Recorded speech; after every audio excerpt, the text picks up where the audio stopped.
That's right, yeah. That's why I stand up. You know what? It might be easier for me to stand up, too. You know what? I am going to stand up, actually. I changed my mind. Yeah. One little story. Yeah, right. Yeah, that's what did it. The Bible and foreign policy, and today's lesson might not be all that long, but it's going to be a four-week lesson on the Bible and foreign policy. Of course, as I mentioned before, is inspired, of course, by our study on Afghanistan, and I don't think I'm really all that much different from you guys. Perhaps I think as you were listening to that, I know it was going through my mind like, what's a Christian supposed to do here? And it just kind of sounded like, that whole study in Afghanistan kind of sounded like the only thing that replaced the previous disaster was the next disaster. It just seemed like that's the only thing. And it was like, and I was thinking, what does it, and we have the idea of, well, we need to get people saved. I mean, that's always our answer, right? We need the gospel. True.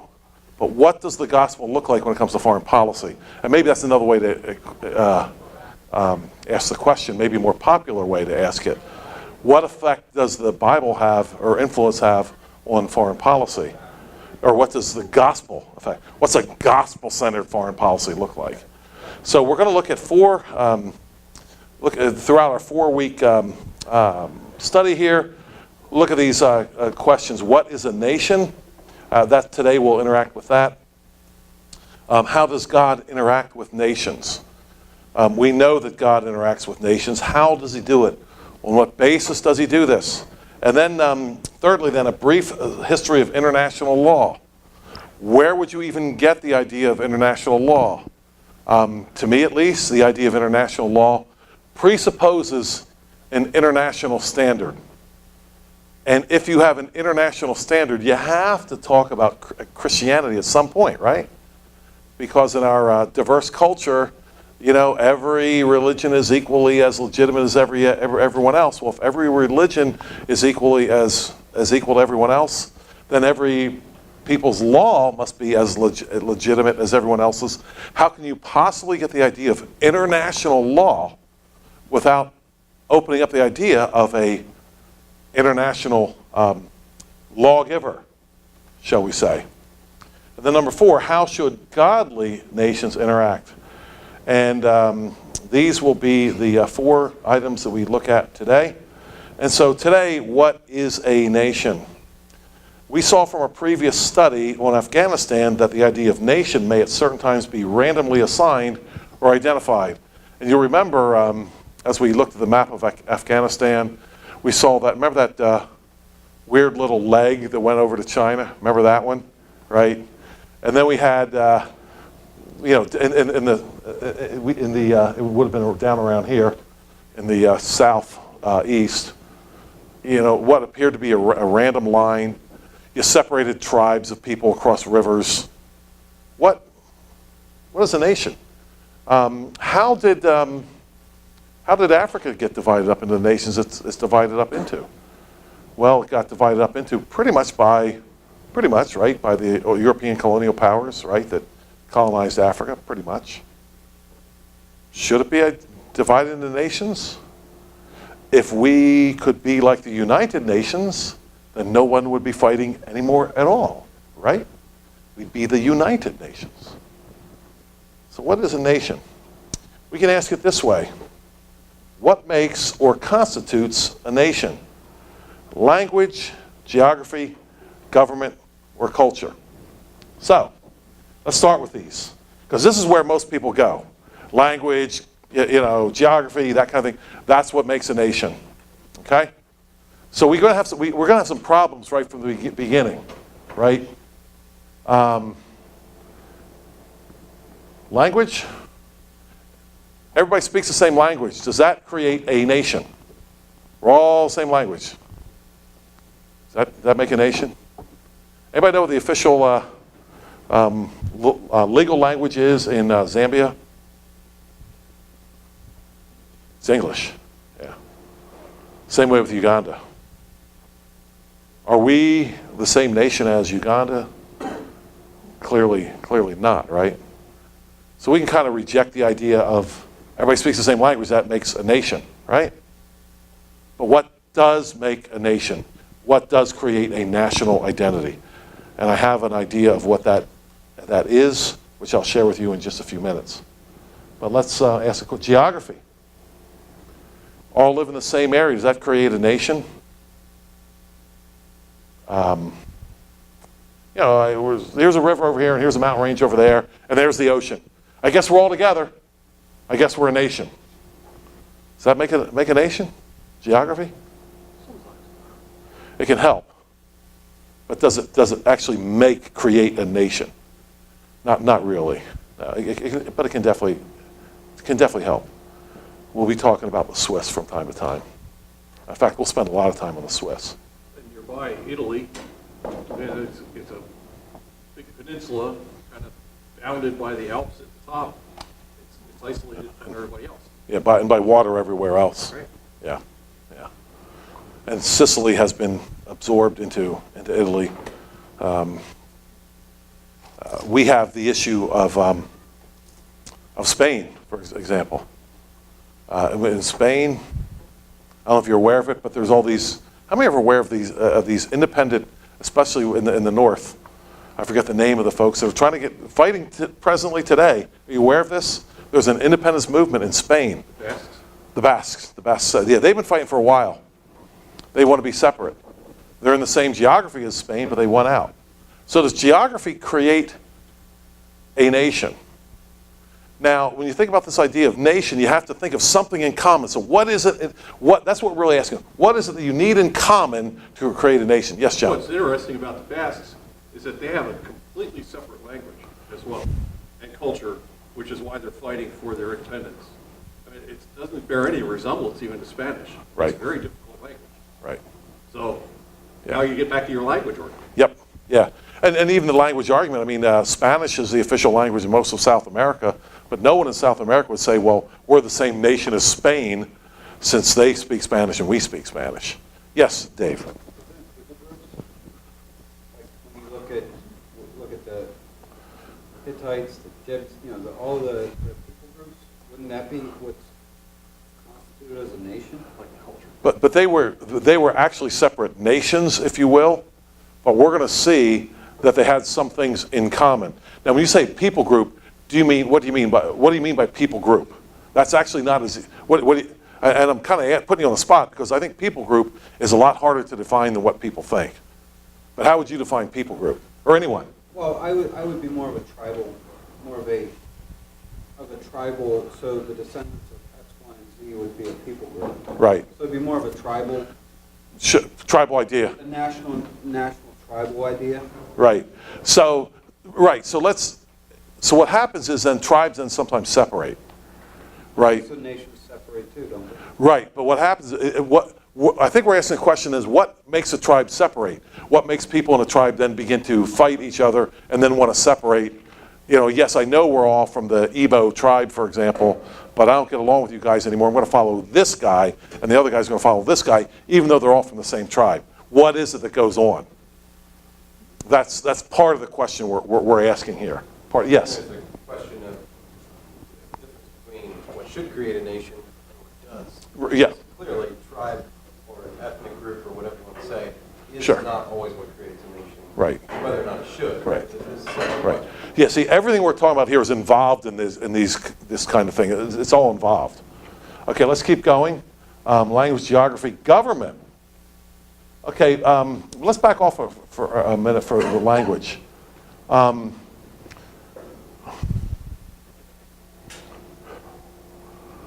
Language. Shaq, what's the official language in Israel? Hebrew. What do most people speak? How much of the population actually speaks Arabic day to day? Do you think? There's a good amount. I couldn't give you. But maybe about half and half? But then there's Palestine. I don't know if they don't consider that Israel. Most people in Palestine speak that. But in Israel, where it's Hebrew. Okay, so I want to come back to Palestine here for a minute. I think Israel is we say Israel is a nation. I'm going to say that Israel is not really a nation, but I'm going to say it's an artificial nation. But if I'm going to say artificial nation, how am I going to be able to make a distinction between a real nation and an artificial nation? I believe Israel was put together by the UN, basically, right? And it's not really a nation. I don't see it that way. There's other examples, but let me just go to this last one. Government. Does government make a a common government? Does that make a nation? We have this government here. Does that make us a nation? That is a common definition, but is it a good one? That is definitely the common definition. And I'm going to say absolutely not. Those of us that are able to remember Eastern Europe, right, and the communists, right? They pretty much had a common government, if you will. I mean, the communists were smart in that they let their own local cutthroat guy be sort of the head of, Hungary or Czechoslovakia or whatever. But we knew who was pulling the strings, right? Strings were being pulled back in Moscow. So you had this communist government over all these different nations, and it didn't stop there. I mean, it went into China, areas of Southeast Asia as well. So you had all this common government, if you will, and yet the nations were still separate, right? Even the USSR, I was thinking about this, right? Think about this. It was the Union of the USSR, so for the Union of Socialist, Soviet republics, right? So even they were saying, we know we have various nations under our thumb here. Does that make sense? So if these don't, what does? And I'm going to argue it is definitely culture that makes a nation. A common culture is the only thing that will keep you from getting at each other's throats. It is culture. Now, at a minimum, a nation, in order to exist or remain a nation, must possess a unifying characteristic or characteristics. If a nation is not unified, it cannot be a nation. Let us ask, what unifies an individual, a family, a local assembly? The answer is a common culture or a common worship. Now, what unifies an individual? That's going to sound like a dumb question, right? What unifies a sane individual? What do we call a person with multiple personalities? Call them schizophrenic, right? Call them crazy, right? Can you have a nation that's schizophrenic? Can you? What's that? We're living in it. Absolutely we are. We are. Why is it that here in the U.S. we're like, a lot of us are thinking, you're not sure how long this thing can last? Why are we thinking that? Is it not because we no longer have a common culture? Now, I said I was going to talk about the Swiss. Anybody know how many languages are spoken in Switzerland? There's actually 4. Yeah. There's 3 that are spoken pretty much in certain sections and are well known. And they are Italian, French, and German. And there's another language that's called Romish or Romanish or something like that, mostly spoken in a smaller area that are more dominated by some of the Roman Catholic folks there. But let's talk about Switzerland for a second. Is Switzerland a nation? Clearly it is. I have a friend in work. He identifies himself as Swiss. The Swiss will identify themselves as Swiss, as being from that nation. But let's talk about our other, let's go back. Let's talk about our unifying things of what constitutes a nation. Language? Well, no, the Swiss don't qualify, right? How about geography? There they do somewhat, because it's a pretty small area that they're in. But government? Well, their government is definitely connected with their culture, historically speaking. But one of the reasons why I wanted to identify the Swiss is because you cannot say they're not a nation in this sense.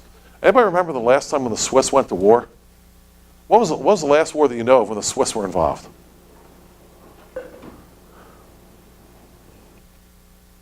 The best I could find was a war with Austria in like the 1700s. That's the best I could find. Now think about that. Was that a defensive war or an offensive war? It certainly appears to be a defensive war. That's the best I could tell from it. Best I could tell, once the Swiss never went after the Austrians to try to conquer their territory and so forth. They chased out the Austrians, they won, and that was the end of that. During the Catholic-Protestant battles, there were obviously battles within Switzerland, but that was earlier. So how can it be, if there's anything other than a common culture of worship, how can there be anything else that actually constitutes a nation? I don't see how there can any be, because the Swiss historically have been influenced since the Reformation. Their government, their worship, their culture has pretty much been Reformation influenced by the Farels of the world, the Virays of the world, the Calvins of the world. So I'm arguing this morning, and that's really, we can quit the discussion now if you want. Well, not if you want, but got to go at least a quarter of, I said, right?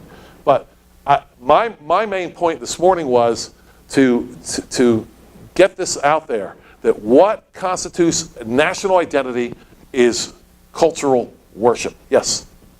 Right. So, thinking of North Korea, Yeah. now let's say I'm stuck in there. I want to be. Right. Am I in that nation or am I not in that nation? What nation am I from? Yeah. At that point? Yeah, if you're there. Yeah, you are definitely from that nation, although you will not, once you get out of there, you will not identify as a national from that nation.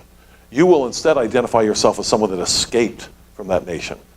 In the same way as I, rightly or wrongly, my last name is French, Saint. Ask me if I'm proud to be French. No. Well, But you're not French. no, exactly. My name is French, but I'm definitely not French.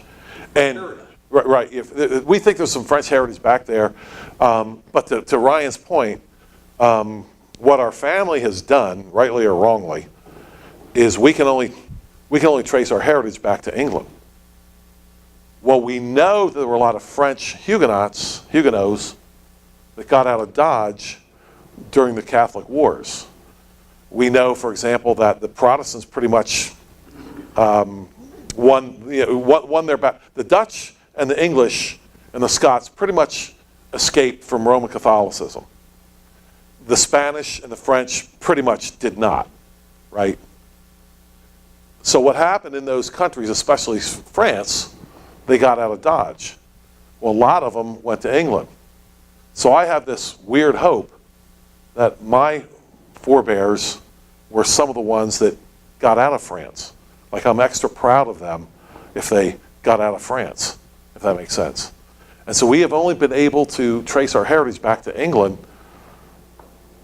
And frankly, that's all I really want to trace it back to. I just hope that they got out of France. So I'm kind of proud of being out of France, if that makes sense. But I don't even know if it's true. Does that answer your question? Yes, John.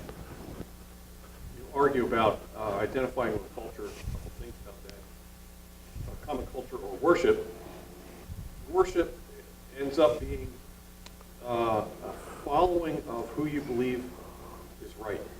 It's always connected with culture that. is about a right and a wrong, Yes, it is. right? Yes, it is. And when we commonly believe in the same right and the same wrong, you're going to be unified as a people group. Mhm. It's interesting. What made me think of this is you're saying about the Huguenots getting out. It makes me think about Protestants and the Catholics. Thank you for wearing your orange tie on St. Patrick's Day. Did everybody else get that? Yeah, shame on me. I have one at home. I forgot. It is Today is St. Patrick's Day. Yes. So anyway, yes. So anyway, it's a cultural thing Yes, it is. to wear the orange tie. Yeah. Yes, it is very cultural. The orange men of Syracuse, right? That's right. Syracuse University. Yep. Orange men were Protestants. Yes, they were. They were. None of this green tie stuff. Yeah, no, not at all. This green thing is a Roman Catholic thing that's kind Green of is the Roman Catholic. that's kind of covered us here. Yeah, in Northern Ireland, you could tell who the and there's another example. I mean, we have so many examples of these breakup of these countries. You have whatever's going on in Israel today. We call it a nation. How about what went on for years in Northern Ireland, right? One nation, we said. They were all Irish. They spoke the same language, right? Live in the same place. Yep. A lot in common. And yet they were at each other's throats, right? And that's how you could tell whose parade was whose. Because the Roman Catholics get out there with their green parade, and the Protestants get out there in their orange. And that's just the way it was. But they're all from Northern Ireland, so it's all good, right? Not a nation. Not really. Artificial nation. Yes, Conrad. So, it just kind of seems to me, however you draw lines, you're always going to have minorities somewhere. I don't know if that can be helped. No, we want to address that. Yeah. We totally want to address that. And that was addressed in international law, which we will address. We're going to address that when we're going to talk about the Spanish theologians and Cortez and Mexico. Comment. Could it be that your idea that culture is what, or religion maybe, Right. is what should It'd be the defining characteristic. Yeah, yeah. Would it be proper to say that that's what you're saying, should define a nation, but government is what does, like in reality? Yeah, I think I know what you're asking. I'm making a distinction between an artificial nation versus a nation in reality. Yeah, go The ahead. United States doesn't fit your definition of a cultural, like, It doesn't anymore. nation Yeah. anymore. Does that lead you automatically to say the United States is not a nation, or are you still going to say, okay, it has a common government, it's a nation, but it shouldn't be Yeah. how it is? I would call the United States a disintegrating nation. When you use a term like melting pot, that was, when I was younger, I understood that as common culture, common heritage. Younger. Now I think that we have the opposite of the melting pot. We have the cooling pot, and everybody's going to be becoming their own thing, and the nation cannot go on that way. I don't see how it possibly can. The culture is disintegrating. What's right and wrong, people don't agree on that anymore at all. My wife, I'll get you a minute, Dave. My wife said to me this morning on the way to church that there's a bill in Congress, a national bill. I can hardly believe this. I think something's not right here. I can hardly believe that there's a bill in Congress to set up drag queens as a protected class to be not discriminated against. It's in committee. Think committee.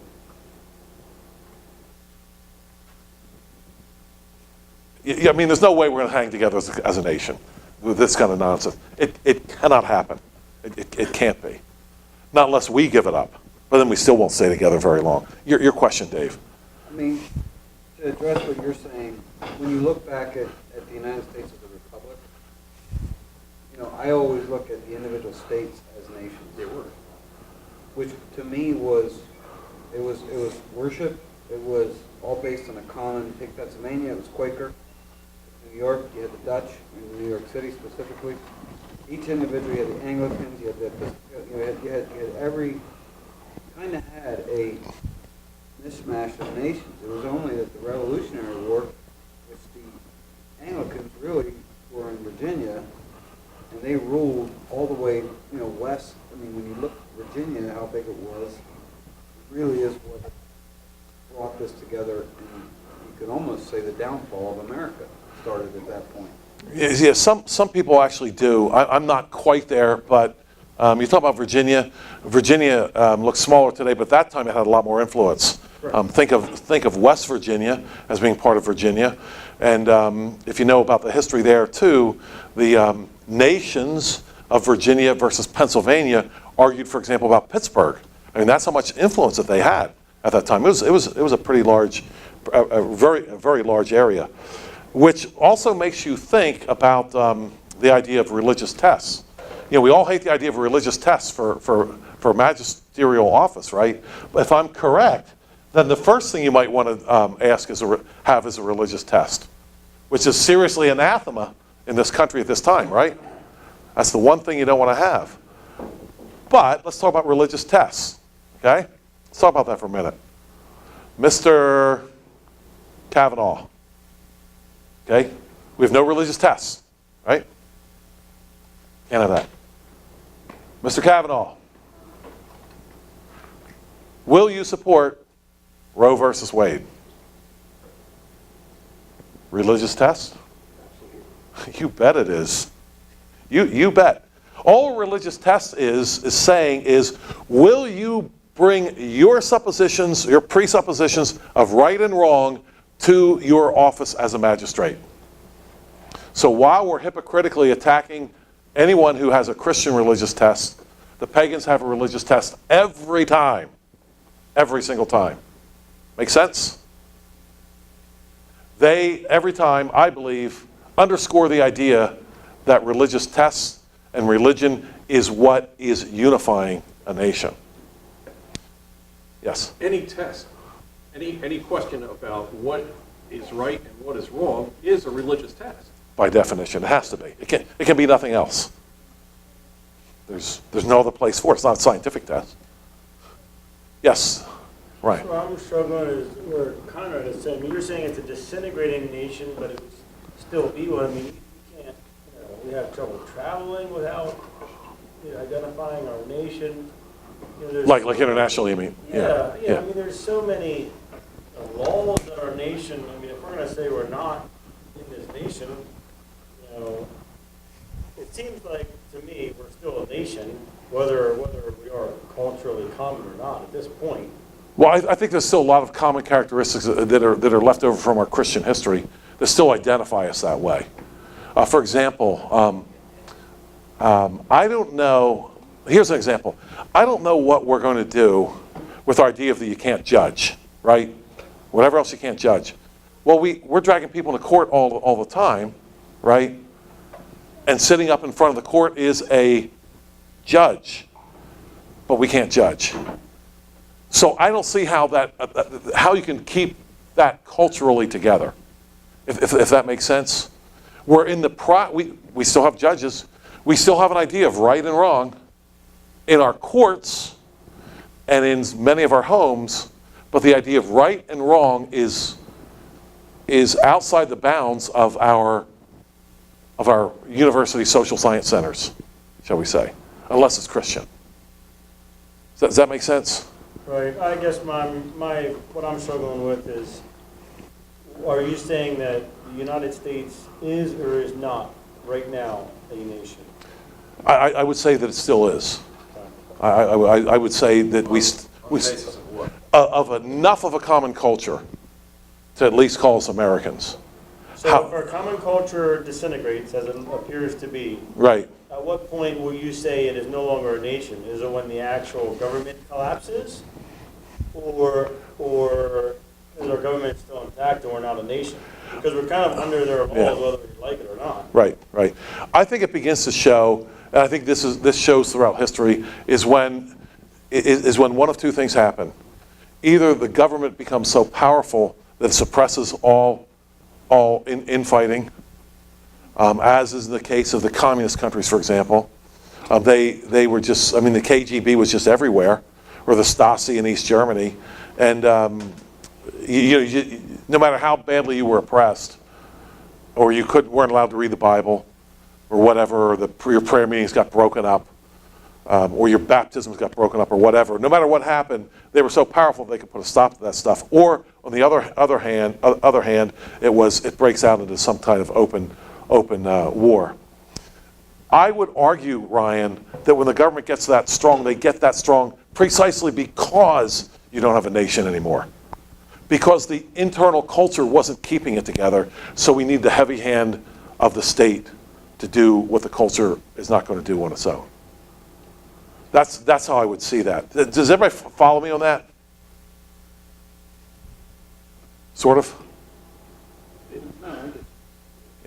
If we do not govern ourselves internally according to God's law, we will need external restraint, and that comes from the government. Yeah, you're going to get governed somehow. You're going to govern yourself or somebody else is going to do it. It's the way it is. So what unifies an individual, a family, a local assembly, like a church?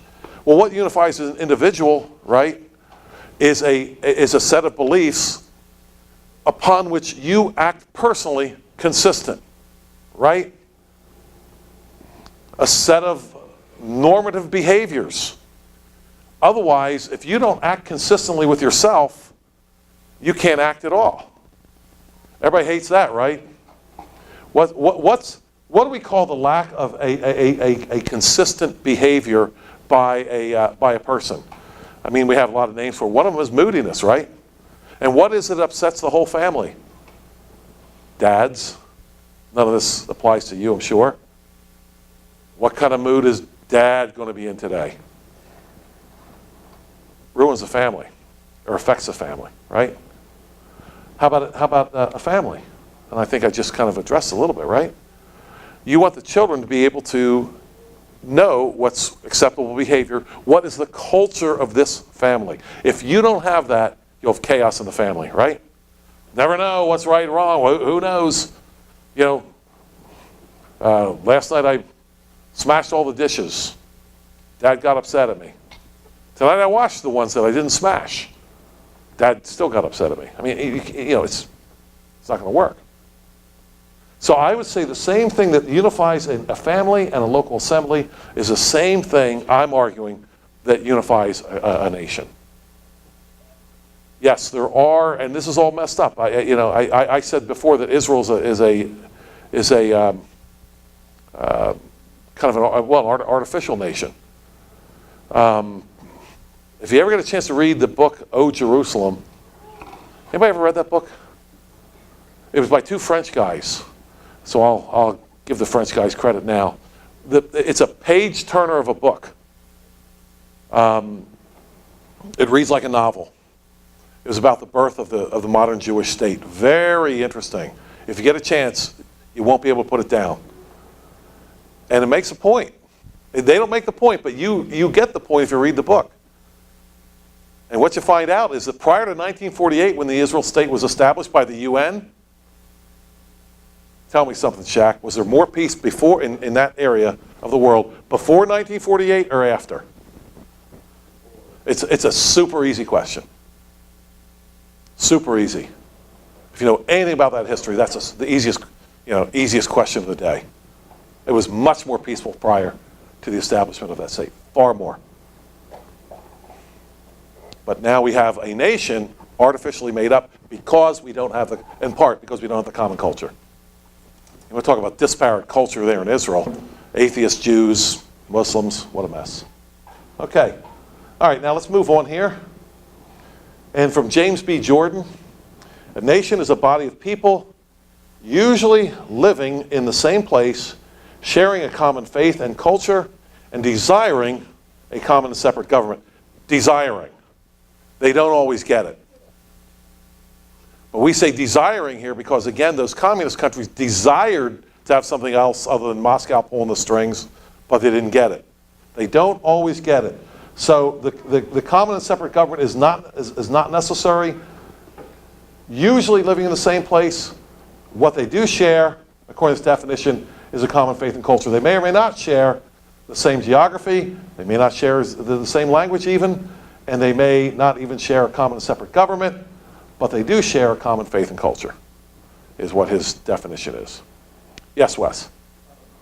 Question. So, you clearly have in the Bible God calling, the Old Testament, you should not whatever be like these other nations. Right. So God clearly a nation other than Israel, right? Right. But these nations were still wicked Right. and divided and evil. Are they Right. still nations?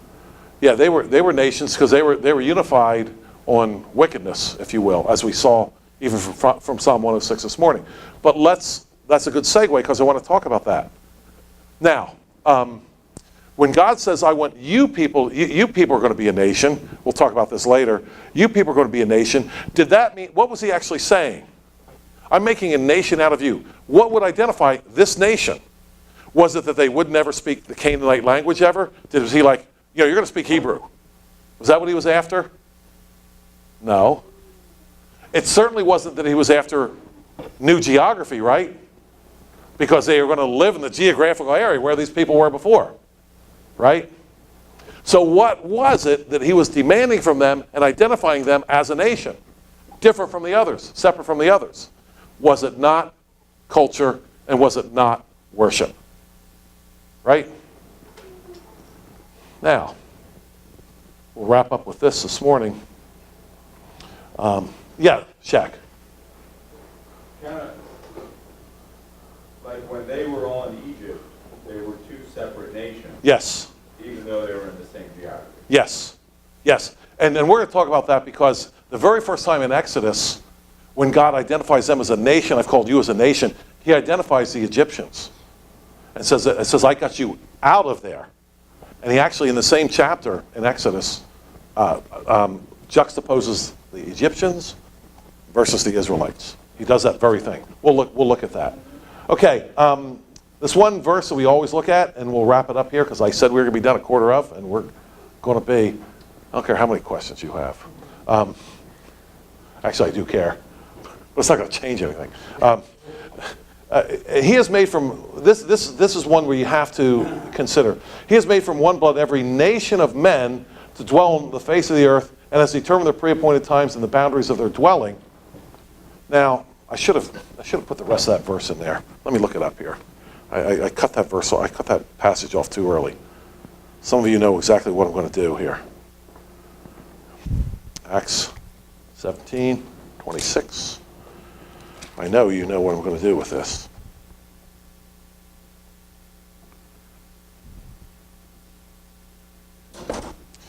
I should have finished the rest of this. Okay, has determined their pre-appointed times and the boundaries of their dwellings.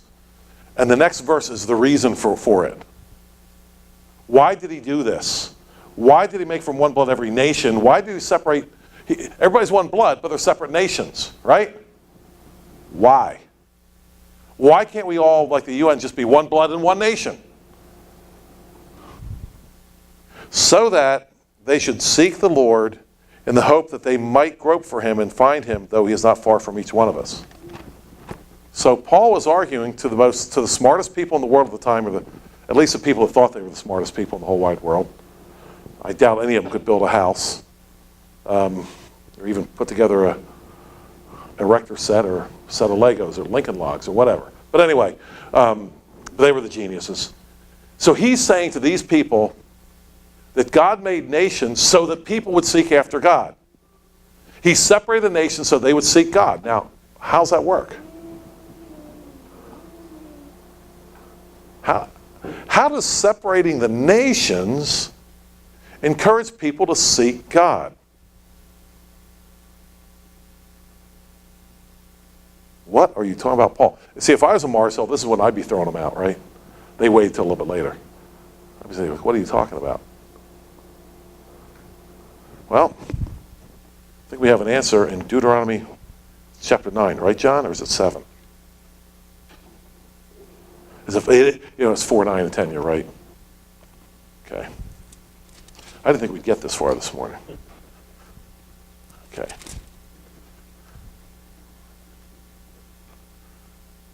Okay, listen to this. I think this answers the question I'm asking. Because a lot of people come to this, it doesn't look right. We should all just be one big happy family, right? Surely, this is Moses talking, surely I've taught you statutes and judgments, just as the Lord my God commanded me, that you should act according to them in the land which you go to possess. They aren't in the land yet, but what's going to happen when they get there? Therefore be careful to observe them, for this is your wisdom and your understanding in the sight of the peoples. Okay, there we have our ideas of nations there, right? Other people are watching this. In the sight of the peoples who will hear all these statutes and say, surely this great nation is a wise and understanding people. For what great nation is there that has God so near to it as the Lord our God is near to us for whatever reason we may call upon him? And what great nation is there that has such statutes and righteous judgments as are in all this law which I set before you this day? I think that is what Paul is talking about. since we're not going to be all one big happy family, how about if we set up a nation, how about if God sets up a nation that has God very near to it, and the reason why we know God is near to them is because they have the godly laws and the godly statutes.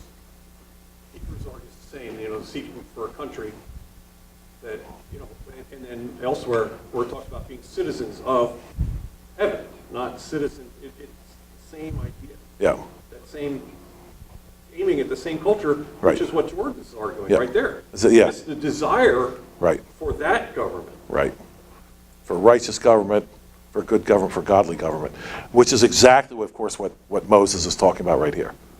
So since we're not going to be this big happy family, God set up nations so that you'd be able to see what nations honor God. And you know what happened here? And this is one of the reasons why America had to be brought down. America had to be brought to its knees. Because as long as America existed, I'm going to sound very nationalistic here, and historically I am. I make no apology for it. I will not apologize for a country that people wanted to come to and leave everything behind, including their culture, and everything but the clothes on their back, and wanted to come here. I'm definitely not going to apologize for that nation. But as long as you had a nation, and not just one big hodgepodge lodge, now you have borders, now you have an area where people say, you can go to this place and get justice. You can go to this area, and they have God near to them because of their godly laws Be protected from my other government. that I'm running away from. So this question then obviously we'll have to talk about borders at some point. This is only 4 weeks long, so there's a lot we're going to miss. But my point today was to get you thinking about what actually constitutes a nation, and get you to think about my idea that it's defined by culture, and culture is obviously ethics, morals, right and wrong, and so forth. I see that hand. Is there another? Because if there's not another, I'll take that one hand, and that's all I'm taking. Yes, Dave. Is there any nation in the world at this current time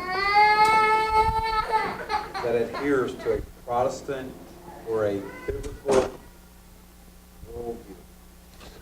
I think the closest you get is the Swiss, and they're beginning to disintegrate. I think that's the closest. I think in history you had the Byzantine Empire, which really was something else. Lasted for close to 1,000 years. We don't study it because it's not our idea of a state. It was actually a nation. It wasn't a state. It didn't have all the nonsense that we have. It didn't have the bureaucracy. I'll just say this about the Byzantine Empire. We talk about healthcare, and then we'll wrap it up. The Byzantines had hospitals, entire hospitals, purely based on charity. Pure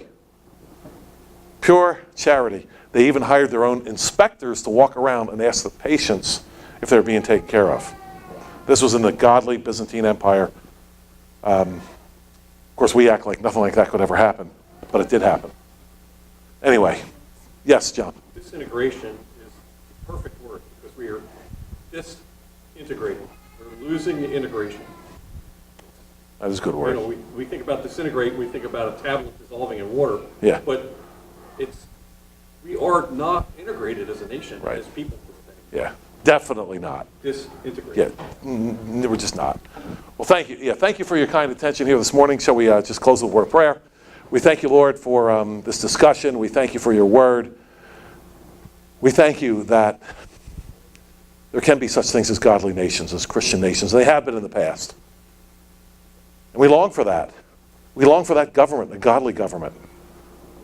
How we long for it. May it be established again. We pray in Christ's name. Amen.